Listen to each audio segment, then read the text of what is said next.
Alors, 3 diapos pour une synthèse utile pour la pratique. La première des choses, c'est que incidence pelvienne élevée, incidence pelvienne basse, c'est quasi moitié-moitié, avec une petite tendance à la supériorité pour les incidences pelviennes élevées dans la population adulte. Un tiers des patients est équilibré, heureusement. Un tiers des patients sont des types 2. Donc, vous voyez, quand on prend le type 2 et le type 3, on a déjà 2 tiers des patients. Il faut quand même insister sur le type 4 qui représente un quart des patients et ne pas oublier le type 1 et le type 3 antéversé qui, on n'a pas eu, c'est pas le sujet puisque les évolutions dégénératives n'est pas le sujet du jour, mais les évolutions dégénératives propres à chaque type ne sont pas le sujet du jour, mais ils ont des évolutions dégénératives qui sont très spécifiques qu'il ne faut pas négliger. Aussi, on a une même tendance à l'antéprojection à travers les âges de l'aplomb de C7, mais qui est un peu plus important chez les hommes. Peut-être serait-il un peu mieux toléré chez les hommes que chez les femmes. Le bassin antéversé, c'est la prévalence de l'enfant, 37% entre 5 et 9 ans. Donc, il ne faut pas oublier que c'est un bassin en pleine croissance. Je laisserai le soin à mes collègues qui s'occupent de l'orthopédie pédiatrique de nous dévoiler tout à l'heure ces secrets.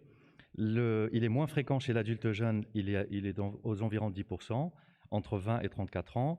Ça explique peut-être des modalités de croissance différentes du bassin qui seront très spécifiques, peut-être une croissance en épaisseur, et aussi la très faible fréquence à l'âge mûr, puisque nous l'avons vu, puisque l'incidence pelvienne augmente et la rétroversion du bassin, mathématiquement, le bassin antéversé s'efface quelque peu.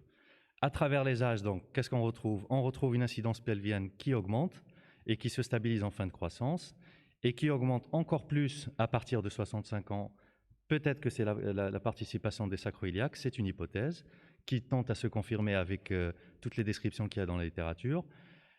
La lordose lombaire et ce fameux ratio, cette différence entre l'incidence pelvienne et la lordose lombaire diminue avec l'âge, bien évidemment. On ne peut penser qu'au phénomène arthrosique, hypertrophie articulaire postérieure et discopathie qui aplatissent la courbure lombaire. En compensation, la version pelvienne augmente à travers les sages, ça semble être logique. Et puis, point important que nous soulignons aujourd'hui dans cette table ronde, c'est l'augmentation de la syphose thoracique à travers les âges, qui participe peut-être de manière un peu plus importante que la lordose lombaire à l'antéprojection de l'aplomb de C7 et de la diminution du SSA. Je vous remercie.